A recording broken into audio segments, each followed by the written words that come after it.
this is Charlie from Adventures with Charlie, and today I'm going to give you my review on Shang-Chi and the Legend of the Ten Rings. Shang-Chi has lived in San Francisco for nearly 10 years with his best friend and Eddie.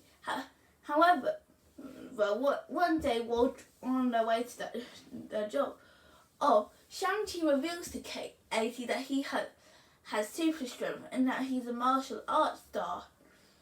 And tells him he works for the Ten Rings Inc. organization led by his father, Wen Wu, who has a new plan and a new mission he wants to succeed in. And so, I know this film has got a lot of praise, but when I first saw the trailer for it, I wasn't really that excited for it.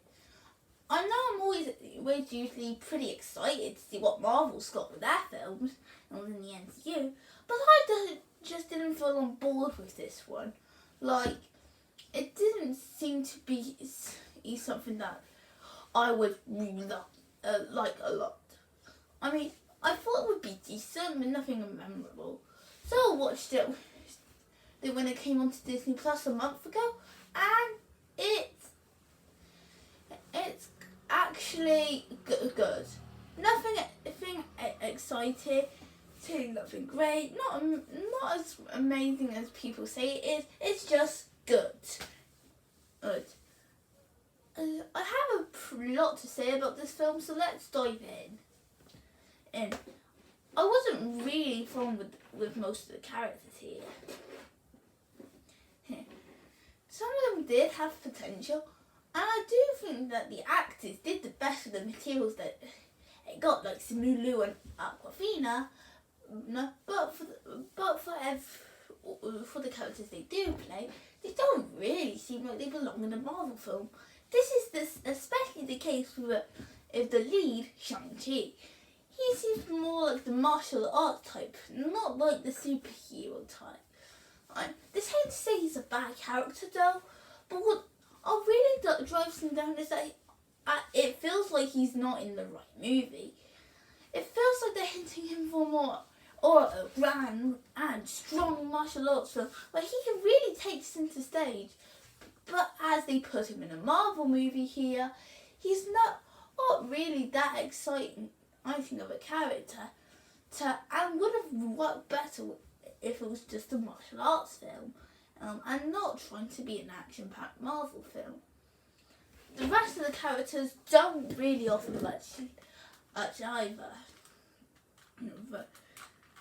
Katie is Shang-Chi's best as pal who looks out and wants to prove if she can do something with her life. Ling is Shang-Chi's sister who's a great warrior that always feels looked down over her father. Trevor is the president who's lives down and with his pretty freaky creature thing.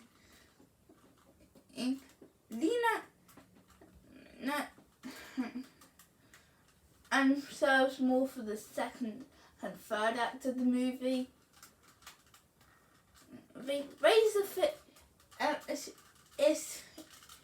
is when Emwu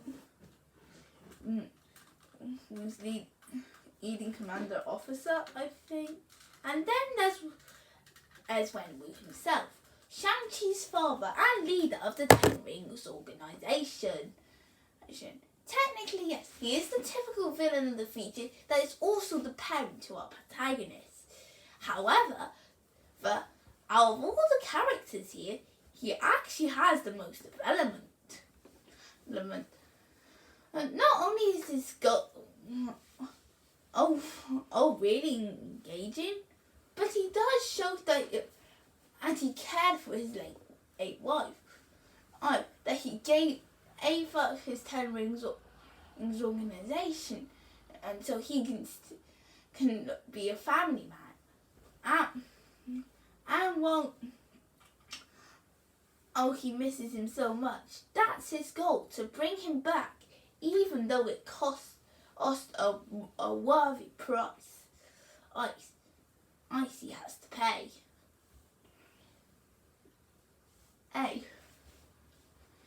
Which I won't spoil. But next, let's get on to the story. Like our protagonist himself, this story would be pretty good. But it seems like it has potential to be a really strong story.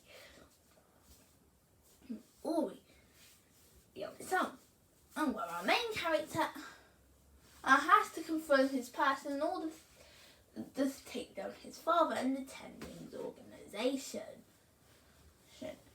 On its own, it seems like a story that can be interesting, and the execution of it can really help. However, there is a big problem here, because as it is a Marvel film and more less of a martial arts movie, that's where its big gripes play in. I can't really say I hate the story idea. What it comes with is really neat, but it's trying to be a Marvel film and it's balancing a martial arts plot with it. Not only that, it has a bonus family story about Shang-Chi reuniting with his father and sister. I guess it's trying to show the heart of the film, not alter.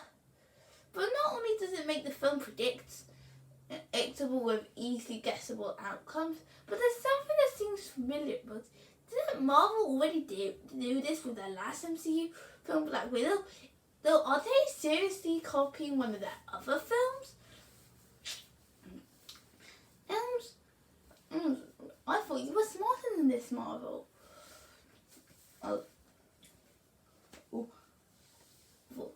I can't really say that overall this story is bad. In fact, it did have a bit of execution put into it that, I'll admit, made it quite enjoyable.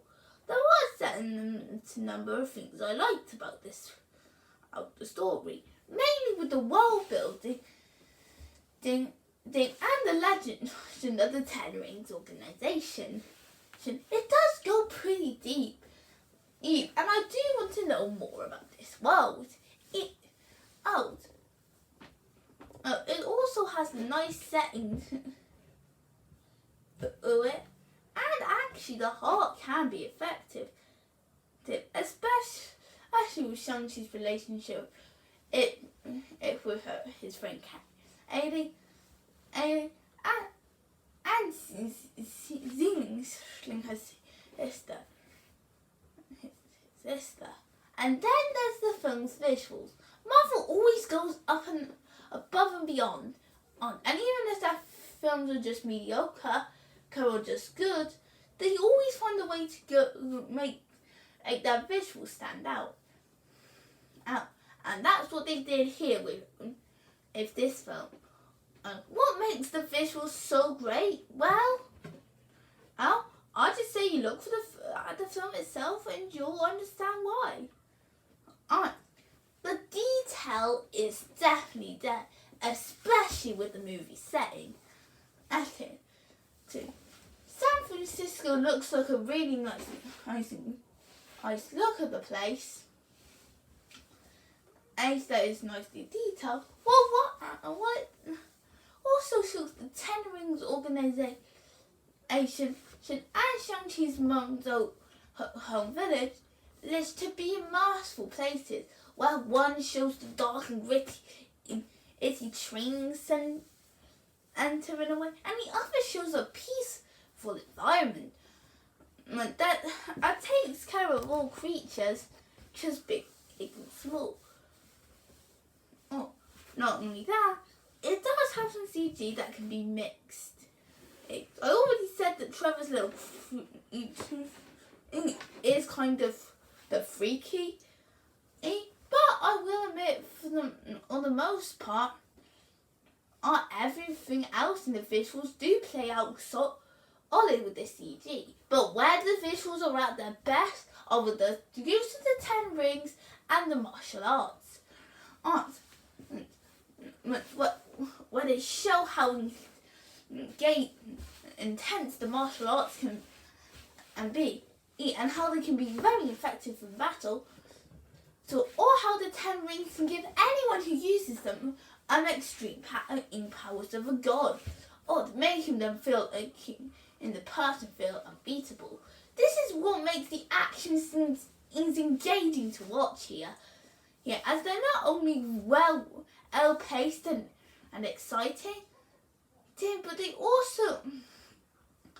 also add some great entertainment.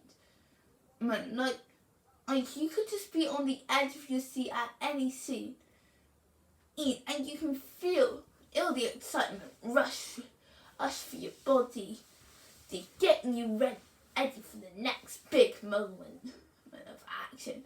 And when the scenes get intense, and they show the two styles coming together for some great moments, especially the third act with an intense battle that can leave you on the edge of your seat.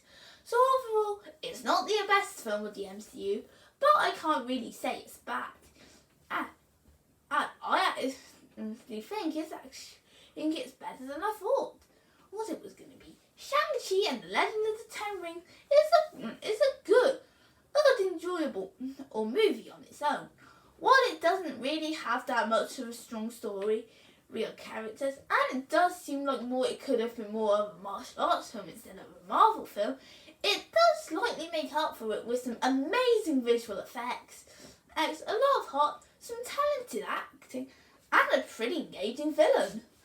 Then, I wouldn't say this is one of the most must-watch of Marvel's films, but if you're someone who likes watching all the MCU films, then I recommend you at least watch it at least once, to know, if this